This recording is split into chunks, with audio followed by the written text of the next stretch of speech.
What's going on, guys? Welcome to Everything Always. My name's Michael Roman, aka Allfires. This morning we got two brand new looks at Wakanda Forever, but you guessed it, not via a trailer or a teaser, instead two new promotional images, and included in them were a first look now at a character that's long been rumored to be showing up in this film, one that also had previous images showing her name in IRONHEART. And of course, as sometimes the fandom does, they all reacted, and in a pretty negative way, considering how bad, and there's really no other way to say it, her armor looked. But there's a reason for this I'm going to explain, and why this would have been the look that was provided to promotional images, and why obviously this is not going to be the final look to her armor. We're breaking down everything in the first look at IRONHEART's armor and her appearance in Wakanda Forever, and of course we have the images for you as well. But first, if you could grab the subscribe button. We do daily Marvel content at the channel, and that's all we do. Everything from official Easter eggs, breakdowns, trailers, and reviews to the occasional industry insider report and everything in between. So if that sort of thing's for you, hit the sub button, leave a comment down below. That will automatically enter you to win our ongoing PS5 giveaway. If you want, stick around to the end of the video. We'll get into all the giveaway stuff again there.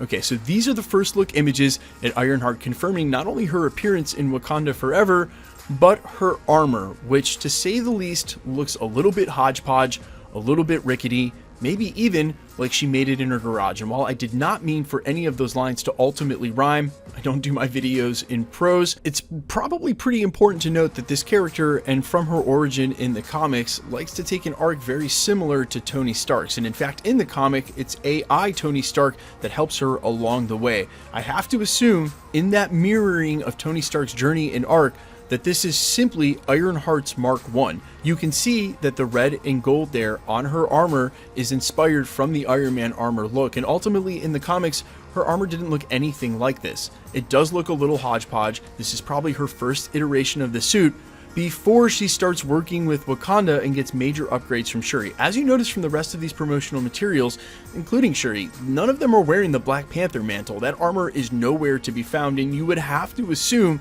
that at least several points throughout the film, someone is going to be wearing that armor. And as is the arc for Tony Stark, pun totally intended, she's going to upgrade that armor throughout her story. She can't fly in immediately looking all Mark 50 like Tony Stark did at the end of Phase 3.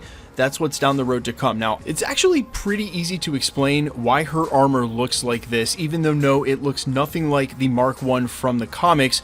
The storyline derived right from the comics, though, is while she's given a scholarship to MIT, she has limited means, she reverse engineers an Iron Man Mark 41 armor, and she builds the new armor with stolen parts from campus.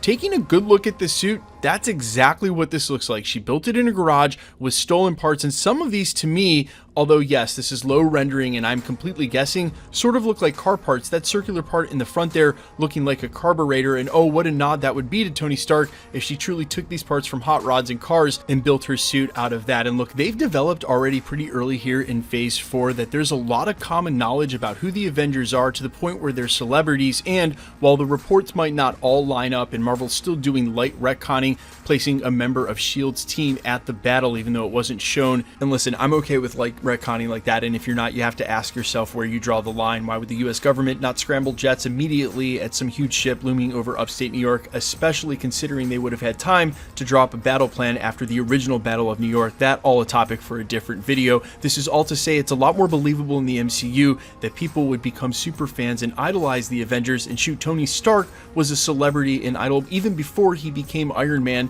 or an Avenger, and then ultimately saved the entire universe. That also the topic for a different video. This is all to say that IRONHEART's obsession, established as a super genius, but obsession with doing an Iron Man armor herself, it won't be that hard to see how she goes from A to B before she hooks up with Wakanda at some point, which I assume is going to come via some authentic storyline in the MCU. And this is where I wade into super speculative territory, but just trying to draw a line here on how Riri Williams from the south side of Chicago and at MIT would end up over in Wakanda, hooked up with Wakanda's team and then getting upgrades from Shuri. And how I think this may go is Namor attacking New York City or the US the way he did in one of the original comic storylines. That would introduce Riri Williams Ironheart to the battle, and if Wakanda shows up at well after they've already been entangled with this, Ironheart and Wakanda could find themselves on the same side of the battle in that instance, which was what could lead to her working with them and then getting those upgrades from Wakanda in the first place. Remember, during the first Black Panther film, it was established that Wakanda's technology started establishing outposts in the United States, and we really don't know the extent of the technology sharing, but again, Ironheart is established as a super genius, and there would be enough dissemination of knowledge now after things like Ultron have happened, depending on what's made public, what's been declassified, and what's out there. The amount of technology in the MCU after all the stuff with what happened with Adrian Toomes, man, there is so much on the black market, and I said this in a previous video, we really don't have a size and scope of the aftermath of that just yet. It's crazy how much of Marvel Phase 4 we've gotten, but hasn't really delved into just how bad things got during the snap, and we're going to start to see that with Kingpin, perhaps the return of the Skrulls. Remember, Secret Invasion is set during the blip. There's a lot to be established yet in that. Ironheart's introduction to the MCU, guys, please be patient. I know this looks awful, but none of them are really wearing any armor at all. By the end of the film, I definitely assume her armor in the Mark II and maybe even Mark III is going to look a lot more streamlined and maybe a little more like we're used to from the comics, and a little more like Iron Man's armor and something to actually enjoy looking at instead of whatever this happens to be. And I'm pretty sure I'm thinking I'm right about this being Mark I proto armor. But guys, let me know all your thoughts down below in the comments. Are you hyped for Riri Williams Ironheart in the MCU? Is this character you knew? To be totally honest with you, I am an old school comic reader. I have not read her run in comics, so this is a new character for me. I'm totally comfortable in my fandom saying it. Not that I won't do my research. I already read some of her early comics already. Guys, let me know all your thoughts down below. Quickly, let's jump into the giveaway stuff before I let you go. Okay, we're still giving away PlayStation 5s.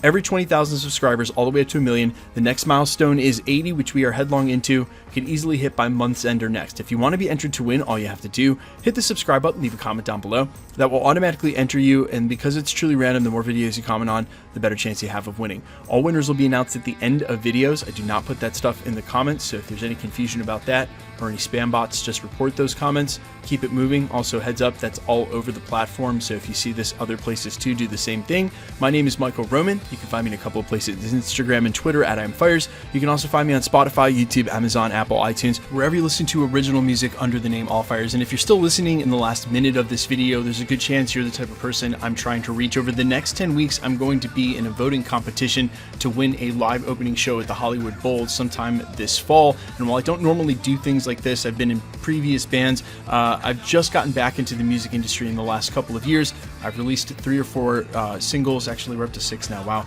the years are flying by. Either way, if you want to vote for me daily, it's free. If you have a Facebook account to register, you just vote once a day every 24 hours, and it would sincerely help me. But it's not something that you have to feel compelled to do. It's just if you want to support me as a content creator and as a musician, I'll leave that link down in the descriptions. And I'm going to wait till I go deeper into the competition to start advertising it more here at the channel. In the meantime, if you want to support, I'd really appreciate your vote. But no worries if not. I'll see you guys in the next video. Love y'all. Oh, actually, I'll see you tonight for the finale watch party for Miss Marvel. Peace.